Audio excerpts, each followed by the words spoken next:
এজন ছাত্ৰৰ অভিনৱ সৃষ্টি ব্যতিক্ৰমী চিন্তাৰে তৈয়াৰ কৰিলে এটি প্ৰকল্প অভিনৱ কাৰিকৰী সৃষ্টিৰে দৃষ্টি আকৰ্ষণ কৰিছে সকলোৰে জামুগুৰিহাটৰ কুকুমটোলা উচ্চতৰ মাধ্যমিক বিদ্যালয়ৰ এগৰাকী নৱম শ্ৰেণীৰ ছাত্ৰ নাম বিশাল পৰছাই ব্যতিক্ৰমী চিন্তাৰে তেওঁ নিৰ্মাণ কৰি উলিয়াইছে এটি প্ৰকল্প অতি কম বয়সতে এনে অভিনৱ কাৰিকৰী সৃষ্টিৰে দৃষ্টি আকৰ্ষণ কৰিছে সকলোৰে পুখুৰীৰ তলৰ পৰা কেনেকৈ এমনিয়া নিষ্কাশন কৰিব পাৰি সেই সমগ্ৰ প্ৰক্ৰিয়াটোক আৰ্হিৰ জৰিয়তে দেখুৱাৰ চেষ্টা মেধাৱী ছাত্ৰগৰাকীৰ মীন পালনৰ ক্ষেত্ৰত প্ৰস্তুত কৰা এমনিয়া নিষ্কাশন আৰু অক্সিজেনৰ পুনৰ পৰিবহন ব্যৱস্থা শীৰ্ষক নামেৰে তৈয়াৰ কৰিছে প্ৰকল্পটি এই প্ৰকল্পৰ দ্বাৰা পুখুৰীত থকা মাছৰ বাবে অতি বিষাক্ত এমনিয়া কিদৰে বৈজ্ঞানিক পদ্ধতিৰ দ্বাৰা নাশ কৰি সেই পুখুৰীত অক্সিজেনৰ পৰিমাণ বৃদ্ধি কৰিব পাৰি লগতে মাছৰ বিকাশ তথা শ্ৰীবৃদ্ধি কৰিব পাৰি সেয়া যুগুত কৰি উলিয়াইছে নমস্কাৰ মোৰ নাম শ্ৰী বিশাল পৰছাই মই কুসুমতলা আঞ্চলিক উচ্চতৰ মাধ্যমিক বিদ্যালয়ৰ নৱম শ্ৰেণীত অধ্যয়নৰত ছাত্ৰ আমাৰ এই প্ৰকল্পটোত দেখুওৱা হৈছে যে কেনেকৈ এখন পুখুৰীৰ তলিৰ পৰা এমনিয়া নিষ্কাশন কৰিব পৰা যায় এই প্ৰকল্পটো এটা মটৰৰ সহায়েৰে পাইপৰ যোগেদি পাইপৰ সৰু সৰু ছিদ্ৰৰ দ্বাৰা ফুৱাৰাৰ জৰিয়তে বায়ুমণ্ডলত পানীখিনি এমনিয়াযুক্ত পানীবোৰ নিক্ষেপ কৰি দিয়া হৈছে এই নিক্ষেপ কৰোঁতে বায়ুমণ্ডলত এমনিয়াই অক্সিজেনৰ লগত বিক্ৰিয়া কৰি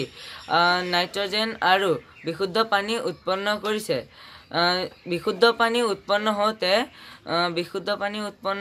বিশুদ্ধ পানীৰ লগত কিছু সংখ্যক নাইট্ৰজেন পানীত গৈ পৰিছে সেই নাইট্ৰজেন যিহেতু উদ্ভিদৰ বাবে ভাল সেই নাইট্ৰজেনে পুখুৰীত উৎপন্ন হোৱা উদ্ভিদ শেলাই প্লেংটন জাতীয় উদ্ভিদৰ বৃদ্ধিত সহায় কৰে আৰু উদ্ভিদ খাই জীয়াই থকা মাছবোৰৰ এটা বিকল্প আহাৰ হিচাপে ৰূপান্তৰ হয় আৰু আমাৰ এই প্ৰকল্পটোত বৈদ্যুতিক চাকি দুটাৰ কাম হৈছে যে বৈদ্যুতিক চাকি দুটাই ৰাতিৰ আন্ধাৰত কীটপতংগবোৰ আকৰ্ষিত কৰিব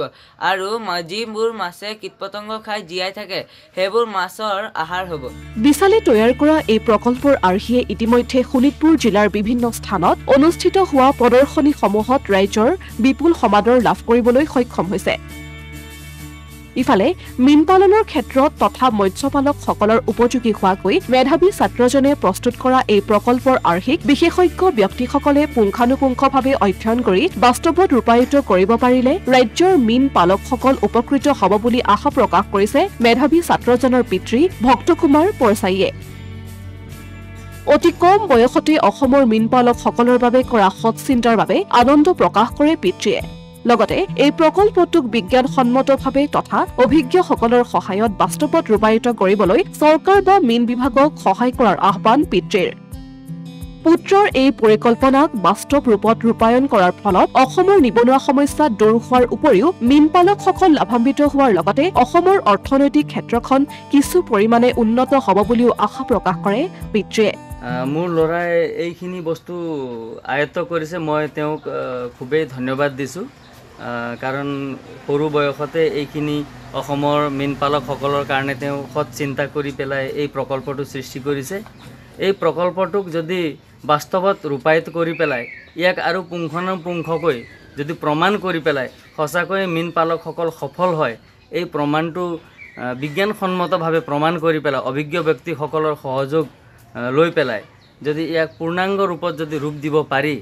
আৰু সেই ৰূপ দিবৰ কাৰণে চৰকাৰ বা প্ৰশাসন বা মীন বিভাগৰ মানুহে যদি এই ল'ৰাটোক অকণমান সহায় কৰে